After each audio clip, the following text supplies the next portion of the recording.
cuando, bajado el telón, pasamos al escenario. Intimidado al pasearme por él, quise hablar con vivacidad a Saint-Loup. De esa manera, mi actitud, como yo no sabía cuál debía adoptarse en aquellos lugares nuevos para mí, sería enteramente acaparada por nuestra conversación, y los demás pensarían que yo estaba tan enfrascado en ella, tan distraído, que encontrarían natural que no tuviese las expresiones de fisonomía que hubiera debido tener en un sitio en que, entregado por completo a lo que estaba diciendo, sabía apenas que me encontraba, y, cogiendo al vuelo, para ir más a prisa, el primer tema de conversación. ¿Sabes? Le dije a Roberto que estuve a decirte adiós el día de mi marcha. Nunca he tenido ocasión de hablar de ello. Te saludé en la calle. No me hables de eso, me respondió. Me ha tenido desolado. Nos cruzamos junto al cuartel, pero no pude detenerme porque iba ya muy retrasado. Te aseguro que estaba consternado. Así es que me había reconocido. Volvía a ver yo el saludo completamente impersonal que me había dirigido, alzando la mano hasta el kepis, sin una mirada reveladora de que me conociese, sin un gesto que manifestase que sentía no poder pararse. Evidentemente, la ficción que en aquel momento había adoptado de no reconocerme había debido de simplificarle mucho las cosas, pero a mí me dejaba estupefacto eso de que hubiera sabido detenerse tan rápidamente en ella y antes de que un reflejo hubiera revelado su primera impresión. Ya había observado ya en Balbec que, al lado de aquella ingenua sinceridad de su rostro, cuya piel dejaba ver por transparencia el brusco afluir de determinadas emociones, su cuerpo había sido admirablemente adiestrado por la educación en cierto número de disimulos de urbanidad, y, como un perfecto comediante, podía, en su vida de regimiento, en su vida mundana, desempeñar uno tras otro diferentes papeles. En uno de sus papeles me quería profundamente, se portaba conmigo como si fuera hermano mío, había sido mi hermano, había vuelto a serlo, pero por un instante había sido otro personaje que no me conocía y que, alzando las bridas, encajado el monóculo en el ojo, sin una mirada ni una sonrisa, se había llevado la mano a la visera del kepis para devolverme correctamente el saludo militar. Las decoraciones, armadas aún por entre las que pasaba yo, vistas así de cerca y despojadas de todo lo que les añaden la lejanía y la iluminación que el gran pintor que las había hecho a brochazos había calculado, eran miserables, y Raquel, cuando me acerqué a ella, no sufrió de un menor poder de destrucción. Las aletas de su nariz, encantadoras, se habían quedado en la perspectiva entre la sala y el escenario, lo mismo que el relieve de las decoraciones. Ya no era ella, solo la reconocía gracias a sus ojos, en que su identidad se había refugiado. La forma, el fulgor de aquel astro joven, tan brillante momentos antes, había desaparecido. En cambio, como si nos acercásemos a la luna y dejase de parecernos de rosa o de oro, en aquel rostro tan terso, hacía un instante, no distinguía yo más que protuberancias, manchas, hoyos. A pesar de la incoherencia en que se resolvían de cerca, no solo el rostro femenino, sino las telas pintadas, yo me sentía feliz de estar allí, andando por entre las decoraciones, en medio de todo aquel marco que en otro tiempo mi amor a la naturaleza me hubiera hecho encontrar aburrido y artificioso, pero al que su pintura, hecha por Goethe en el Wilhelm Meister, había dado para mí cierta belleza, y ya estaba encantado al descubrir en el medio de periodistas o gentes de la buena sociedad, amigos de las artistas que saludaban, charlaban, fumaban como si estuvieran en la calle, a un joven con gorro de terciopelo negro, con faldas color hortensia, coloreadas de rojo las mejillas como una página de álbum de Watteau, el cual, con la boca sonriente, vueltos al cielo los ojos, esbozando graciosos ademanes con las palmas de las manos, botando ligeramente, parecía tan de otra especie que la gente sesuda de chaqueta y de levita en medio de la cual perseguía como un loco su ensueño extasiado, tan ajeno a las preocupaciones de su vida, tan anterior a las costumbres de su civilización, tan emancipado de las leyes de la naturaleza, que resultaba tan confortante y tan fresco como ver a una mariposa extraviada entre una muchedumbre, seguir con los ojos por entre las bambalinas bajas los arabescos naturales que en ellas trazaban sus jugueteos alados, caprichosos y pintados. Pero en el mismo instante, Saint-Loup se imaginó que su querida ponía atención en aquel danzarín que estaba ensayando por última vez una figura del intermedio en que iba a aparecer, y se le anuló el semblante. ¿Podrías mirar para otro lado?, le dijo con expresión recelosa. Ya sabes que esos danzantes no valen lo que la cuerda a que harían bien en subir para partirse la crisma, y son gente capaz de ir después jactándose de que has puesto en ellos los ojos. Además, ya oyes que te están diciendo que vayas a tu cuarto de vestir. Todavía vas a llegar con retraso. Tres caballeros, tres periodistas, al ver la expresión furibunda de Saint-Loup, se acercaron alborozados a oír lo que se decía, y como del otro lado estaban armando una decoración, nos vimos apretados contra ellos. «Oh, pero si los conozco, es amigo mío», exclamó la querida de Saint-Loup mirando al danzarín. «Qué bien que lo hace. Mire usted esas manitas que danzan lo mismo que todo el resto del cuerpo». El bailarín volvió la cabeza hacia ella y, al aparecer su persona humana bajo el silfo que se adiestraba en ser, la escarcha recta y gris de sus ojos brilló entre sus pestañas tiesas y pintadas, y una sonrisa prolongó a un lado y otro su boca en su faz pintada de rojo de pastel. Después, por divertir a la joven, como una cantante que por complacencia nos canturrea el aire en que le hemos dicho que la admirábamos, empezó a hacer de nuevo el mismo movimiento con las palmas de las manos, remedándose a sí mismo como un primor de pastichista y un buen humor de niño. «Oh, no puede ser más encantadora la ocurrencia de remedarse a sí mismo», exclamó ella batiendo palmas. «Hijita, te lo suplico», le dijo Saint-Loup con voz desolada, «no te des en espectáculo de esa manera, me matas. Te juro que como digas una palabra más, no te acompaño a tu camarín y me voy. Vamos, no seas mala. No te quedes así en medio del humo del cigarro, te va a hacer daño», me dijo Saint-Loup con la solicitud que tenía para conmigo desde Balbec. «Oh, qué suerte si te vas. Te advierto que no volveré más. No me atrevo a esperarlo. Mira, ya sabes que te he prometido el collar como fueses buena, pero ya que me tratas de esa manera... ahí tienes una cosa que no me extraña en ti. Me habías hecho una promesa. Hubiera debido pensar de sobra que no la cumplirías. Quieres hacer ver que tienes dinero, pero yo no soy interesada como tú. Me trae completamente sin cuidado tu collar. Tengo quien me lo dé. Nadie más que yo podrá dártelo, porque lo he dejado apartado en casa de Boucheron y me ha dado palabra de que solo me lo venderá a mí. Está bien, has querido cogerme en el lazo, has tomado de antemano todas tus precauciones. Es realmente lo que se dice marsantes, mater semita, huele a la casta, respondió Raquel, repitiendo una etimología que descansaba en un grosero contrasentido, ya que semita significaba sendero y no semita, pero que los nacionalistas aplicaban a Saint-Loup por sus opiniones dreyfusistas, que debía, sin embargo, a la actriz.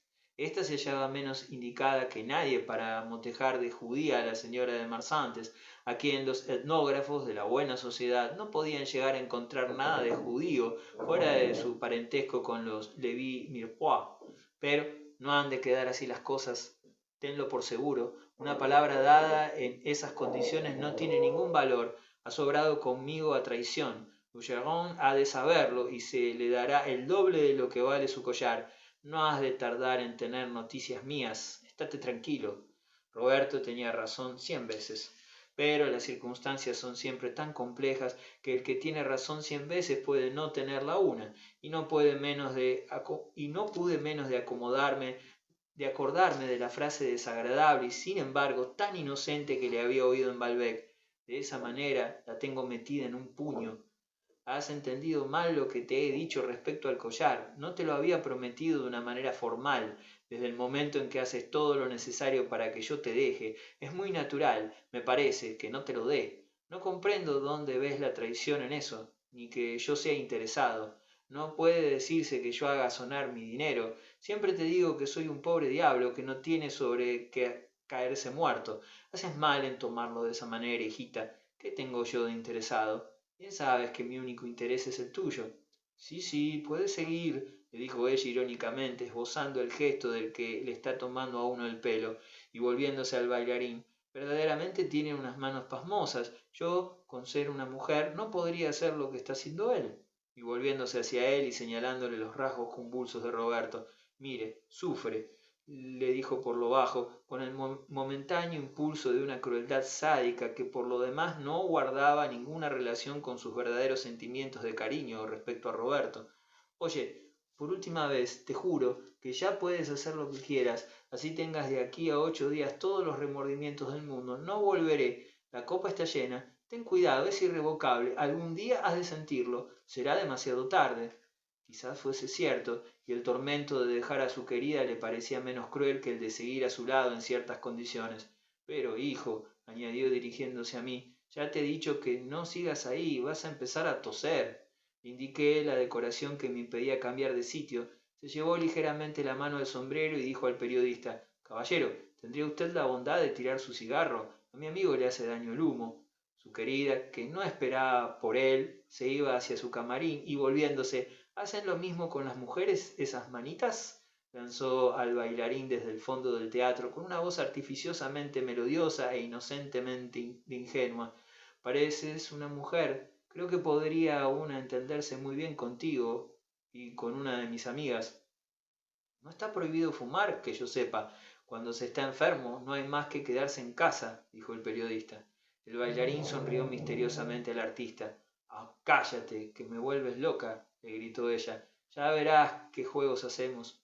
En todo caso, caballero, no es usted muy amable, dijo Saint-Loup al periodista, siempre en tono cortés y suave, con el aire de comprobación del que acaba de juzgar retrospectivamente un incidente liquidado. En ese momento vi a Saint-Loup que levantaba el brazo verticalmente por encima de su cabeza, como si hubiera hecho señas a alguien a quien yo no veía, o como un director de orquesta, y en efecto, sin más transición que como a un simple ademán hecho con el arco en una sinfonía o en un ballet, unos ritmos violentos suceden a un gracioso andante. Tras las palabras corteses que acababa de decir, dejó caer su mano en una bofetada resonante sobre la mejilla del periodista.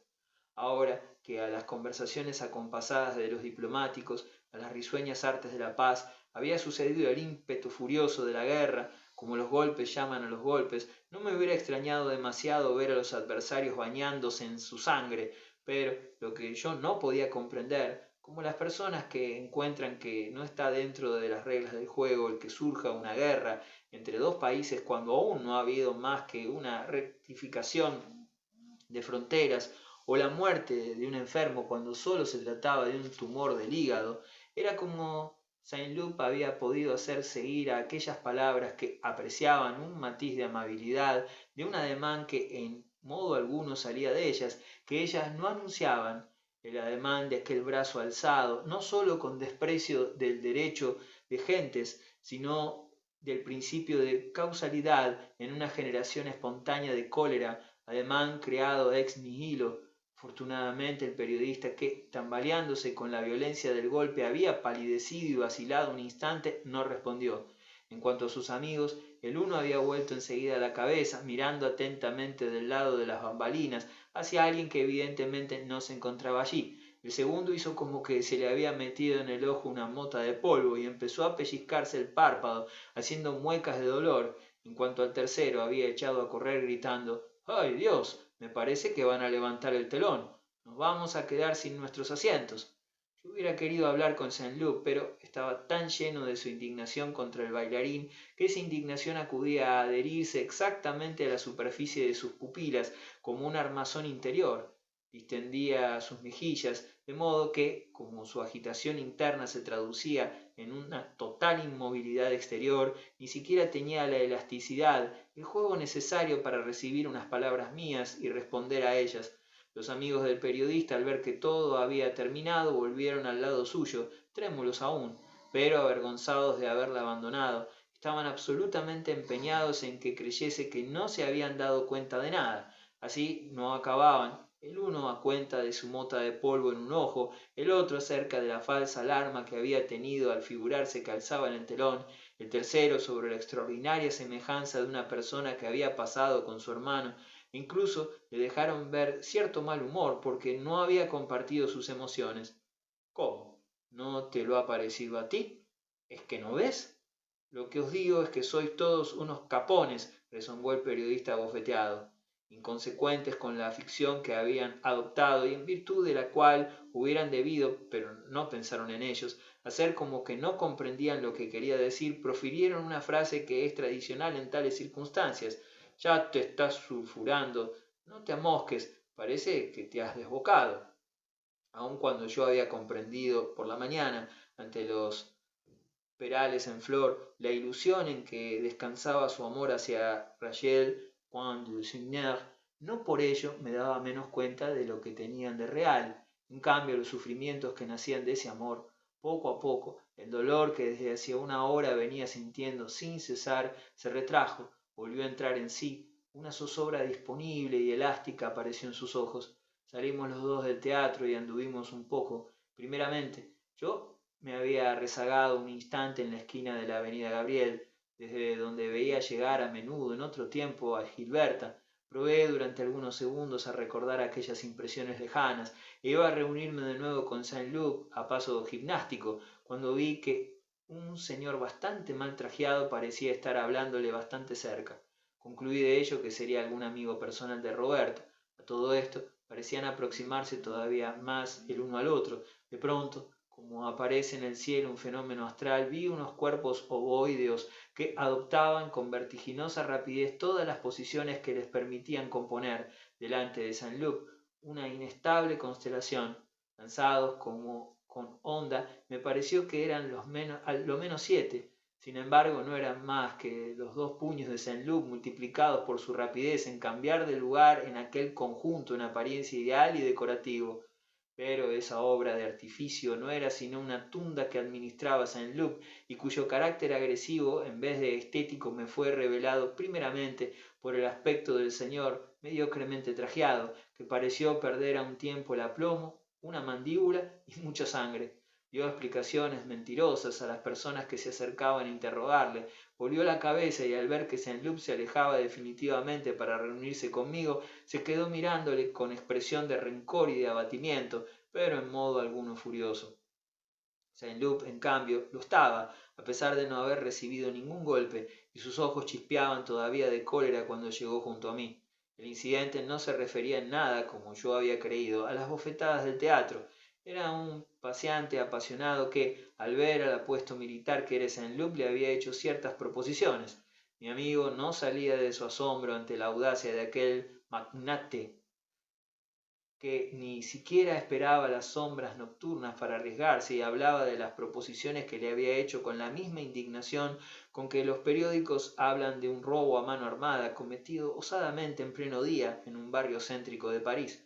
Sin embargo, el caballero apaleado era disculpable en cuanto a que un plano inclinado acerca el deseo al goce lo suficientemente aprisa para que la simple belleza parezca ya como un consentimiento. Ahora bien, no cabía discutir que Saint-Loup fuese guapo. Unos puñetazos como los que acababa de dar tienen para los hombres del género del que un momento antes le había abordado la utilidad de darles que pensar seriamente, si bien, con todo, durante un tiempo suficientemente escaso para que puedan corregirse y escapar así a los castigos de la justicia. Así, bien que Saint-Loup hubiese dado su vapuleo sin meditarlo mucho, todas las palizas de este género, aun cuando vayan en ayuda de las leyes, no llegan a homogeneizar las costumbres. Estos incidentes, y sin duda aquel en que pensaba más, comunicaron indudablemente a Roberto el deseo de encontrarse solo por un rato. Al cabo de un momento me pidió que nos separásemos y que yo, por mi parte, fuese a casa de la señora de Villeparisis, a donde iría él a encontrarme, pero prefería que no entrásemos juntos, para que pareciese que acababan de llegar solamente a París, mejor que hacer pensar que habíamos pasado ya parte de la tarde juntos. Como había supuesto yo antes de conocer a la señora de Villeparisis en Balbec, había una gran diferencia entre el medio en que aquella vivía y el de la señora de Guermantes. La señora de Villeparisis era una de esas mujeres que, habiendo nacido en una casa gloriosa y entrado por su matrimonio en otra que no lo era menos, no gozan, sin embargo, de una gran situación mundana, y fuera de algunas duquesas que son sobrinas o cuñadas suyas, e incluso de una o dos testas coronadas, antiguas relaciones de la familia, solo tienen en su salón un público de tercer orden, burguesía, nobleza de provincias o venida menos, cuya presencia ha dejado hace mucho tiempo a la gente elegante y a los snobs que no están obligados a frecuentar ese salón, por deberes de parentesco o de una intimidad demasiado añeja. No me costó ningún trabajo, desde luego, al cabo de unos instantes, comprender por qué parecía estar la señora de Villeparisis en Balbec tan bien informada, mejor que nosotros mismos, de los menores detalles del viaje que hacía entonces mi padre por España con el señor de Norpois. Mas, a pesar de eso, no era posible detenerse en la idea de que las relaciones desde hacía más de 20 años de la señora de Villeparisis con el embajador pudieran ser causa del cambio de situación de la marquesa en un mundo en que las mujeres más brillantes hacían ostentación de amantes menos respetables que aquel, que probablemente ya no era para la marquesa desde hacía tiempo otra cosa que un antiguo amigo. ¿Había tenido en otro tiempo la señora de Villeparisis otras aventuras? Por ser entonces de un carácter más apasionado que ahora, en una vejez aquietada y piadosa que debía acaso, empero, un poco de su color a aquellos años ardientes y consumidos, no había sabido, en provincias donde había vivido mucho tiempo, evitar ciertos escándalos desconocidos para las nuevas generaciones que verificaban solamente el efecto de los mismos en la composición mezclada y defectuosa de un salón que, de no ser por eso, estaba llamado a ser uno de los más puros de toda aleación mediocre. ¿Le había creado enemigos en aquellos tiempos la mala lengua de su sobrino que su sobrino le atribuía? ¿Le habría impulsado a aprovecharse de ciertos éxitos con los hombres para ejercer venganzas contra las mujeres? Todo ello era posible, y la manera exquisita, sensible, matizando tan delicadamente no sólo las expresiones, sino las entonaciones con que la señora de Villeparisis hablaba del pudor, de la bondad, no podía quitar fuerza a esa suposición, porque los que no sólo hablan bien de ciertas virtudes, sino que sienten inclusive su hechizo y las comprenden a maravilla, los que sabrán pintar en sus memorias una digna imagen de ellas, han salido a menudo de la generación muda, torpe y sin arte, que las practicó, pero no forman parte de ella. Esta se refleja, pero no se continúa en ellos. En lugar del carácter que esa generación tenía, se encuentra una sensibilidad, una inteligencia, que no sirven para la acción. Y hubiese habido o no en la vida de la señora de Villeparisis escándalos de esos, que habría borrado el brillo de su nombre, esa inteligencia, una inteligencia casi de escritor de segundo orden, mucho más que de mujer de mundo, era evidentemente la causa de su decadencia mundana. Desde luego, eran cualidades bastante poco exaltantes, como la ponderación y la mesura, las que ensalzaba sobre todo la señora de Villeparisis, más para hablar de la mesura de una manera enteramente adecuada, no es suficiente la mesura a secas, y son menester ciertos méritos de escritor que suponen una exaltación poco mesurada.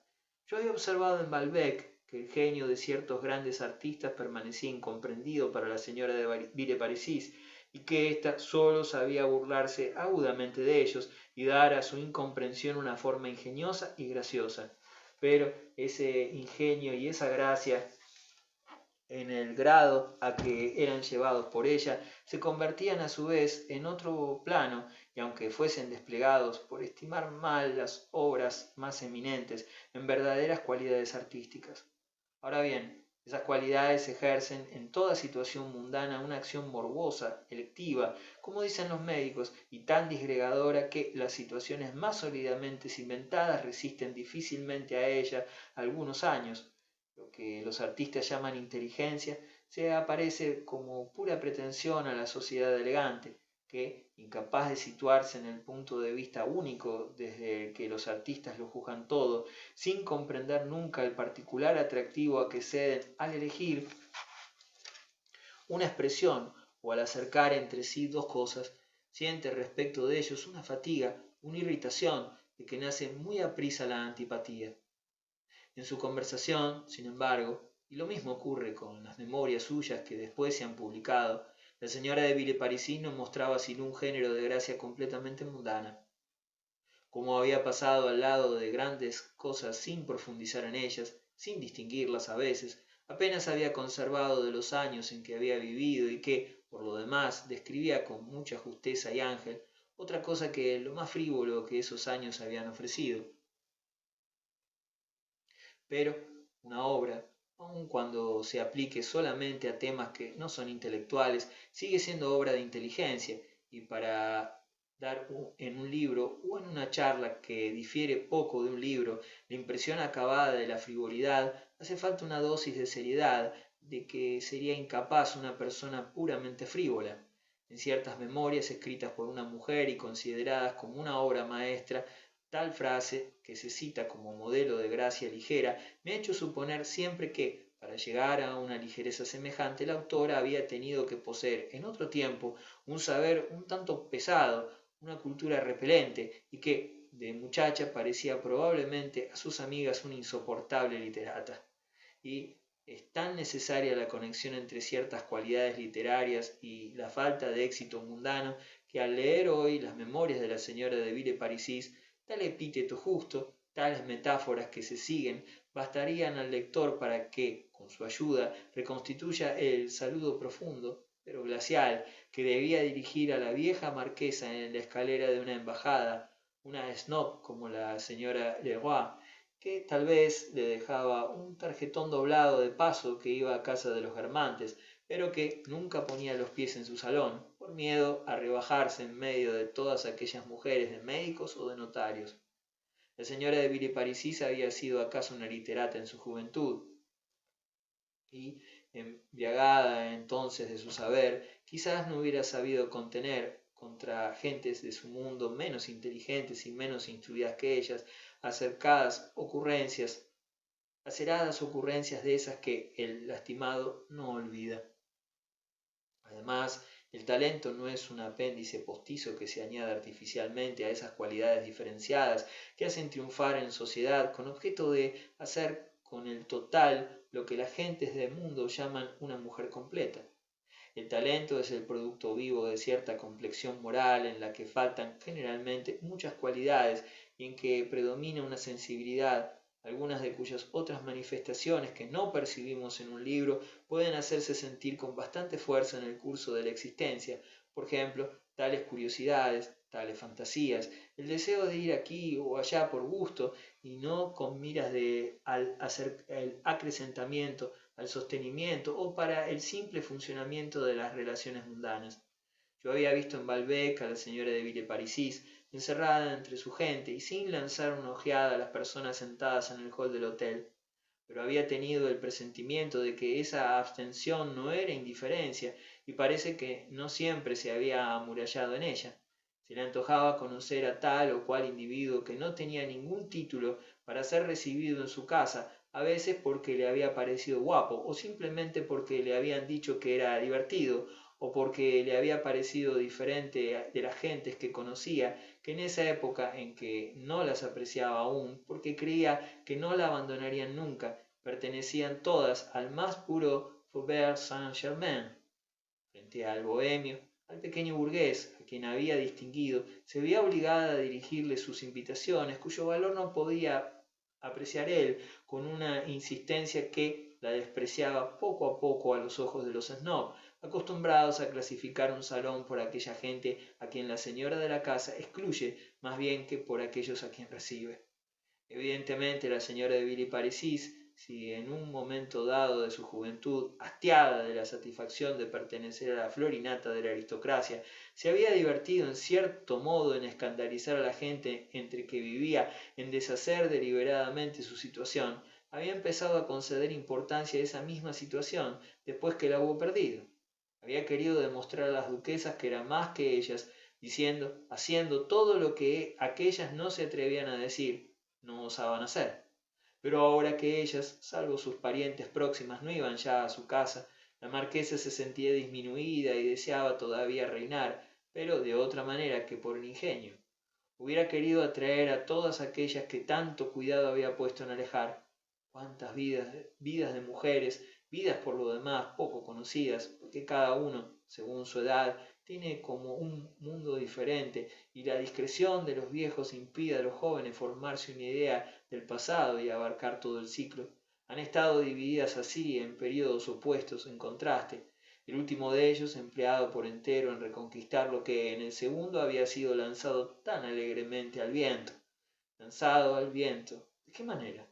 Los jóvenes se lo figuran tanto menos cuanto que tienen ante los ojos una anciana y respetable marquesa de Villeparisis, y no tienen idea de que la grave autora de Memorias de hoy, tan digna bajo su peluca blanca, haya podido ser antaño una alegre trasnochadora que hizo acaso entonces las delicias, se comió acaso la fortuna de hombres tendidos después en la tumba, que se hubiera aplicado a sí mismo a deshacer con una industria perseverante y natural la situación que debía a su ilustre nacimiento, en modo alguno significa, por otra parte, que ni aun en esa época remota dejara de conceder la señora de Villeparisis un gran valor a su posición. Del mismo modo, el aislamiento, la inacción en que vive un neurasténico pueden ser urdidos por él de la mañana a la noche, sin que por eso le parezcan soportables, y mientras se afana en añadir una nueva malla a la red que le tiene preso, es posible que no piense más que en bailes, cacerías y viajes. Trabajamos en todos los momentos en dar su forma a nuestra vida, pero copiando a pesar nuestro, como un dibujo, los rasgos de la persona que somos y no los de aquella que nos resultaría agradable ser. Los saludos desdeñosos de la señora Leroy, si podían expresar en cierto modo la verdadera naturaleza de la señora de Villeparisis, de ningún modo respondían a sus deseos. Sin duda que, en el mismo momento en que la señora Leroy, según una expresión cara a la señora de Swann, paraba a la marquesa, ésta podía tratar de consolarse recordando que un día la reina María Amelia le había dicho: «La quiero a usted como una hija». Pero estas amabilidades regias, secretas e ignoradas, sólo existían para la marquesa, polvorientas, como el diploma de un antiguo primer premio del conservatorio. Las únicas ventajas mundanas auténticas son aquellas que crean vida, aquellas que pueden desaparecer sin que aquel a quien ha beneficiado tenga que tratar de retenerlas o de divulgarlas, porque otras 100 le suceden en el mismo día. Al recordar tales palabras de la reina, la señora de Villeparisis las hubiera trocado de buena gana, sin embargo, por el poder permanente de ser invitada que poseía la señora Leroy, como en un restaurante, un gran artista desconocido y cuyo genio no está escrito ni en los rasgos de su tímido semblante, ni en el corte pasado de moda de su traspillada chaqueta. Quisiera ser hasta el joven surupento del último peldaño de la sociedad, pero que almuerza en una mesa próxima con dos actrices y hacia el que en carrera obsequiosa e incesante se muestran solícitos el patrón, el maître d'hôtel, los camareros, los botones y hasta los pinches que desfilan para saludarle como en las comedias de magia, mientras se adelanta el repostero, tan polvoriento como sus botellas, patizambo y deslumbrado, cual si al subir de la bodega se hubiera torcido un pie antes de volver a salir a la luz del día. Preciso es decir, sin embargo, que en el salón de la señora de Villeparisis la ausencia de la señora Leroy, si desolaba al ama de la casa, pasaba inadvertida a los ojos de un gran número de sus invitados, que ignoraban totalmente la particular situación de la señora Leroy, conocida tan solo del mundo elegante, y no dudaban de que las recepciones de la señora de Villeparisis fuesen, como hoy están convencidos de ello los lectores de sus memorias, las más brillantes de París. En esa primera visita que al dejar a Saint-Loup fui a hacer a la señora de Villeparisis, siguiendo el consejo que el señor de Norpois había dado a mi padre, la encontré en su salón tapizado de seda amarilla, sobre la cual los canapés y las admirables butacas de tapicería de Beauvais se destacaban con un color rosa, casi violeta, de frambuesas maduras. Al lado de los retratos de los Guermantes y de los de Villeparisis se veían otros, ofrecidos por el propio modelo, de la reina María Amelia, de la reina de los belgas, del príncipe de Joinville, de la emperatriz de Austria. La señora de Villeparisis tocada con un gorro de encajes negros de la antigua época, que conservaba con el mismo sagaz instinto del color local o histórico de un fondista bretón que, por parisien que haya llegado a ser su clientela, cree más hábil hacer conservar a sus criadas la cofia y las amplias mangas. Estaba sentada ante un bufetillo en el que, delante de sí, junto a sus pinceles, a su paleta y a una acuarela de flores empezada, había en vasos, en platillos, en tazas, rosas vaporosas, ciñas, cabellos de Venus, que, por la afluencia de visitas en aquel momento había dejado de pintar y que parecían atraer parroquianos al mostrador de una florista en alguna estampa del siglo XVIII. En aquel salón, ligeramente caldeado adrede, porque la marquesa se había acatarrado al volver de su castillo, había entre las personas presentes cuando yo llegué un archivero con quien la señora de Villeparisis había estado clasificando por la mañana las cartas autógrafas que le habían dirigido personajes históricos y que estaban destinadas a figurar en facsímiles como documentos justificativos en las memorias que estaba redactando, y un historiador solemne e intimidado que, al saber que la marquesa poseía por herencia un retrato de la duquesa de Montmorency, había venido a pedirle permiso para reproducir ese retrato en una plancha de su obra sobre la Fronda, visitantes a los cuales vino a agregarse mi antiguo camarada Bloch, ahora joven autor dramático, con el que contaba la marquesa para que le facilitase gratuitamente artistas que trabajasen en sus próximas matinés. Verdad es que el calidoscopio social estaba a punto de dar vuelta y que la cuestión Dreyfus iba a precipitar a los judíos al último peldaño de la escala social. Pero, por una parte, de nada servía que el ciclón dreyfusista hiciese estragos. No es al comienzo de una tempestad cuando las olas alcanzan su rigor máximo. Además, la señora de Villeparisis, dejando a todo un sector de su familia tronar contra los judíos, había permanecido hasta aquí completamente ajena al afer y no se preocupaba de él.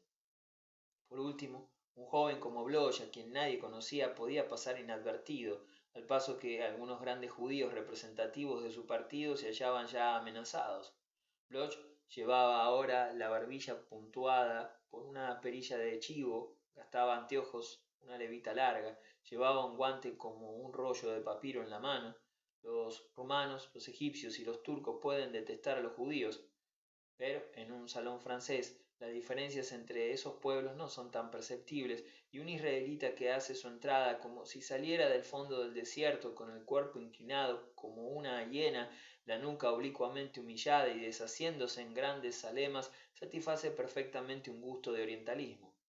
Solo que para ello es preciso que el judío no pertenezca al gran mundo, ya que en ese caso adopta fácilmente las trazas de un lord, y sus modales son hasta tal punto afrancesados que en él una nariz rebelde, que crece, como las capuchinas en direcciones imprevistas, hace pensar en la nariz de Masqueril antes que en la de Salomón. Pero como Bloch no había sido flexibilizado por la gimnasia del Faubourg, ni ennoblecido por un cruzamiento con Inglaterra o con España, seguía siendo para un diletante del exotismo tan extraño y sabroso de ver, a despecho de su traje europeo, como un judío de Decamp. Admirable poder de la raza que, desde el fondo de los siglos, crece y empuja al moderno París, incluso en los pasillos de nuestros teatros, tras las ventanillas de nuestras oficinas, en un entierro, en la calle, en una falange intacta que, estilizando el tocado moderno, absorbiendo, haciendo olvidar, disciplinando la levita, permanece, en suma, idéntica a la de los escribas asirios que, pintados en traje de ceremonia en el friso de un monumento de Susa, defienden las puertas del palacio de Darío. Una hora más tarde, Bloch había de figurarse que era por malignidad antisemítica, por lo que el señor de Charlus se informaba de si llevaba un nombre judío, cuando era sencillamente por curiosidad estética y por amor al color local. Pero, por lo demás, hablar de permanencia de razas traduce inexactamente la impresión que recibimos de los judíos, de los griegos, de los persas, de todos esos pueblos a los que vale más dejarle su variedad. Conocemos por las pinturas antiguas el rostro de los antiguos griegos. Hemos visto asirios en el frontón de un palacio de Susa. Ahora bien, cuando nos encontramos en sociedad con orientales que pertenecen a tal o cual grupo, nos parece hallarnos en presencia de unas criaturas que el poder del espiritismo hubiera hecho aparecer. No conocíamos más que una imagen superficial. Resulta que esa imagen ha cobrado profundidad, que se extiende en las tres dimensiones, que se mueve. La damisela griega, hija de un rico banquero y de moda en este momento, tiene las trazas de una de esas figurantas que, en un ballet histórico y estético a la vez, simbolizan en carne y hueso el arte helénico, y aun en el teatro la escenografía trivializa esas imágenes. En cambio, el espectáculo a que nos hace asistir la entrada de una turca, de un judío en un salón, al animar las figuras las torna más extrañas, como si en efecto se tratase de seres evocados por un esfuerzo mediúnico. Es el alma, o más bien, la poca cosa a que se reduce hasta aquí, a lo menos, el alma en ese linaje de materializaciones. Es el alma entrevista antes por nosotros exclusivamente en los museos, el alma de los antiguos griegos, de los antiguos judíos, arrancada a una vida a la vez insignificante y trascendental, la que parece ejecutar ante nosotros esa mímica desconcertante. En la damisela griega que se esquiva, lo que quisiéramos vanamente estrechar es una figura admirada antaño en las paredes de un vaso. Me parecía que si hubiera sacado unos clichés de Bloch a la luz del salón de la señora de Villeparisis, hubieran dado esa misma imagen de Israel, tan turbadora porque no parece emanar de la humanidad, tan decepcionante porque así y todo se parece demasiado a la humanidad que nos muestran las fotografías espiritistas. De una manera más general, hasta la nulidad de las frases emitidas por aquellas personas entre las cuales vivimos nos da la impresión de lo sobrenatural en nuestro pobre mundo de todos los días, en que hasta un hombre de genio, de quien esperamos apiñados como en torno a una mesa giratoria el secreto del infinito, pronuncia solamente estas palabras, las mismas que acaban de salir de los labios de Bloch: que tengan cuidado con mi sombrero de copa. Dios mío, a los ministros, caballero, estaba diciendo la señora de Villeparisis, dirigiéndose más particularmente a mi antiguo camarada y reanudando el hilo de una conversación que mi entrada había interrumpido. Nadie podía verlos, con ser yo muy niña. Todavía me acuerdo del rey rogándole a mi abuelo que invitase al señor de Cassé a un baile de trajes en que mi padre había de bailar con la duquesa de Berry. Me proporcionará usted un placer, Florimundo, decía el rey. Mi abuelo, que era sordo, como había entendido, señor de Castriers, encontraba la petición completamente natural. Cuando comprendió que se trataba de Cassé, tuvo un momento de rebeldía, pero bajó la cabeza y escribió aquella misma noche a de Cassé suplicándole que le concediera la gracia y el honor de asistir a su baile, que se celebraba la semana siguiente, porque la gente, caballero, era cortés en aquel tiempo, y una señora de su casa no hubiera sabido contentarse con mandar su tarjeta, añadiendo a mano una taza de té, o té danzante, o té musical.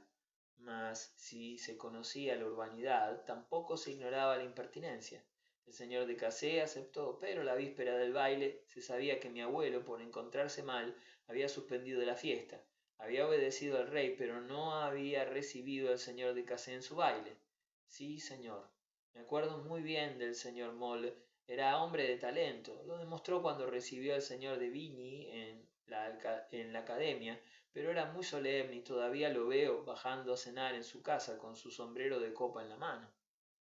Ah, qué bien evoca eso un tiempo bastante perniciosamente filisteo, porque sin duda era una costumbre universal la de llevar uno el sombrero en la mano en su propia casa, dijo Bloch, deseoso de aprovechar esta ocasión tan rara de instruirse por un testigo ocular de las particularidades de la vida aristocrática de antaño, mientras el archivero, a modo de secretario intermitente de la marquesa, lanzaba sobre ella miradas enternecidas y parecía decirnos: ahí tienen ustedes cómo es, lo sabe todo, ha conocido a todo el mundo, pueden interrogarla sobre lo que quieran, es extraordinaria. Nada de eso, respondió la señora de Villeparisis, poniendo más cerca de sí el vaso en que se humedecían los cabellos de Venus, que dentro de un rato comenzaría a pintar otra vez. Era una costumbre del señor Mole, sencillamente. Jamás he visto a mi padre con sombrero en casa, salvo, claro está, cuando venía el rey, ya que como el rey está en su casa en todas partes, el amo de la casa no es más que un visitante en su propio salón. Aristóteles nos dejó dicho en el capítulo 2, aventuró el señor Pierre, el historiador de la Fronda, pero tan tímidamente que nadie puso atención en él. Atacado desde hacía algunas semanas de un insomnio nervioso que resistía todos los tratamientos, ya no se acostaba y, rendido de fatiga, no salía de casa más que cuando sus trabajos hacían necesario que se moviese. Incapaz de volver a empezar a menudo esas expediciones tan sencillas para otros, pero que a él le costaban tanto como si para hacerlas bajase la luna. Estaba sorprendido de encontrarse con frecuencia con que la vida de los demás no estaba organizada de una manera permanente para dar su máximo de utilidad a los bruscos impulsos de la suya. A veces encontraba cerrada una biblioteca que sólo había ido a ver plantándose artificialmente en pie y dentro de una levita como un hombre de Wells. Afortunadamente había encontrado en casa de la señora de Villeparisis e iba a ver el retrato. Bloch le cortó la palabra. Verdaderamente, dijo, respondiendo a lo que acababa de decir la señora de Villeparisis a propósito del protocolo que regla para las visitas reales, no sabía absolutamente nada de eso, como si fuera extraño que no lo supiese él. A propósito de ese género de visitas, ¿sabe usted la estúpida broma que me ha gastado ayer mañana mi sobrino Bazin? Preguntó la señora de Villeparisis al archivero. En lugar de anunciarse, hizo que me dijesen que quería verme la reina de Suecia. Ah, ¿hizo que le dijesen a usted eso? ¿Así, sin más ni más? Exclamó Bloch, desternillándose de risa mientras el historiador sonreía con majestuosa timidez. A mí me extrañó bastante, porque no hacía más que unos días que había vuelto del campo. Había pedido, para estar un poco tranquila, que no dijesen a nadie que estaba en París y me preguntaba cómo lo sabía ya la reina de Suecia. Continuó la señora de Villeparisis dejando a sus visitantes pasmados de que una visita de la reina de Suecia no fuese en sí nada normal para su huéspeda. Evidentemente, si la señora de Villeparisis había compulsado por la mañana con el archivero la documentación de sus memorias, en aquel momento ensayaba sin querer su mecanismo y su sortilegio sobre un público medio, representativo de aquel entre que habrían de reclutarse un día sus lectores. El salón de la señora de Villeparisis podía diferenciarse de un salón verdaderamente elegante, del que hubieran estado ausentes muchas burguesas a quienes recibía ella y en el que se habrían visto en desquite algunas de las brillantes damas que la señora Leroy había acabado por atraerse. Pero este matiz no es perceptible en sus memorias, en que ciertas relaciones mediocres que la autora tenía desaparecen porque no tienen ocasión de ser citadas, y no faltan en ellas visitantes que no había, porque en el espacio forzosamente restringido que esas memorias ofrecen, pueden figurar pocas personas, y si esas personas son personajes principescos, personalidades históricas, la máxima impresión de elegancia que pueden dar al público unas memorias se encuentra conseguida. A juicio de la señora Leroy, el salón de la señora de Villeparisis era un salón de tercer orden, y a la señora de Villeparisis le dolía el juicio de la señora Leroy. Pero apenas sabe ya hoy nadie quién era la señora Leroy.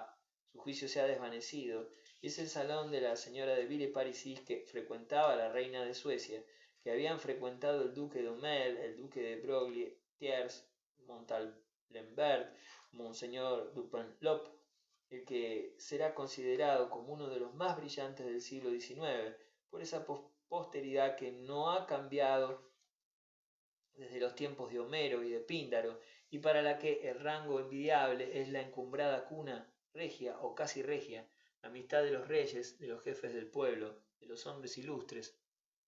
Ahora bien, la señora de Villeparisis tenía un poco de todo eso en su salón actual, y en los recuerdos, a veces retocados ligeramente con ayuda de los cuales lo prolongaba en el pasado. Además, el señor de Norpois, que no era capaz de reconstruir para su amiga una situación sólida, le llevaba en desquite a aquellos hombres de Estado, extranjeros o franceses, que tenían necesidad de él y sabían que la única manera eficaz de hacerle la corte era frecuentar la casa de la señora de Villeparisis. Quizás la señora Leroy conociese también esas mismas eminentes personalidades europeas, pero como mujer agradable y que huye del tono de las marisabidillas, se libraba muy bien de hablarles de la cuestión de Oriente a los primeros ministros, así como de la esencia del amor a los novelistas o a los filósofos. El amor, había respondido una vez a una dama pretenciosa que le había preguntado ¿qué piensa usted del amor? El amor. Lo hago a menudo, pero jamás hablo de él. Cuando tenía en su casa algunas de esas celebridades de la literatura y de la política, se contentaba con la duquesa de Guermantes, con hacerla jugar al póker.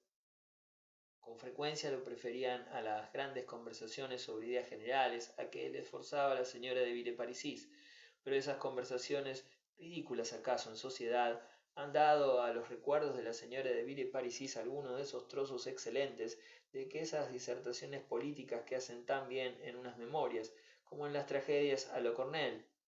Por lo demás, los salones de las señoras de Villeparisis son los únicos que pueden pasar a la posteridad, porque las señoras Leroy no saben escribir, y aunque supiesen hacerlo no tendrían tiempo para ello, y si las disposiciones literarias de las señoras de Villeparisis son causa del desdén de las señoras de Leroy, a su vez el desdén de las señoras Leroy sirve singularmente a las disposiciones literarias de las señoras de Villeparisis. concediendo a las damas literatas el ocio que reclama la carrera de las letras. Dios, que quiere que haya algunos libros bien escritos, atiza para ello a esos desdenes en el corazón de las señoras Leroy, porque sabe que si invitasen a almorzar a las señoras de Villeparisis, éstas dejarían inmediatamente su escrito y harían enganchar para las 8. Al cabo de un instante entró con paso lento y solemne una vieja dama muy alta, que bajo su sombrero de paja de alas levantadas dejaba ver un monumental peinado blanco a la María Antonieta. No sabía yo entonces que era una de las 3 mujeres que podían observarse todavía en la buena sociedad parisiense y que, como la señora de Villeparisis, con ser de encumbrada cuna, se habían visto reducidas por razones que se perdían en la noche de los tiempos y que sólo hubiera podido decirnos algún viejo currutaco de aquella época, a no recibir más que a una es de gente con quien no querían nada en otros sitios. Cada una de estas damas tenía su duquesa de Guermantes, su sobrina brillante que iba a devolverle la visita, pero no hubiera conseguido atraer a su casa a la duquesa de Guermantes, de ninguna de las otras 2. La señora de Villeparisis estaba muy unida con las 3 damas, pero no las quería. Quizás su situación, bastante análoga a la suya propia, le prestaba una imagen de ésta que no le resultaba nada agradable. Además, agriadas, sabiondas, tratando con el número de comedias caseras que hacían representar en sus recepciones, de darse la ilusión de un salón, tenían entre sí rivalidades a las que una fortuna bastante mermada en el curso de una existencia poco tranquila obligaba a tomar en cuenta, a aprovechar el concurso gracioso de un artista, en una especie de lucha por la vida. Además, la dama del peinado a lo María Antonieta, cada vez que veía a la señora de Villeparisis, no podía menos de pensar que la duquesa de Guermantes no iba a sus viernes. El consuelo que tenía era que nunca faltaba esos mismos viernes, a fuer de buen parienta, la princesa de Poix, que era su Guermantes, y que nunca iba a casa de la señora de Villeparisis, a pesar de que la de Poix era amiga íntima de la duquesa.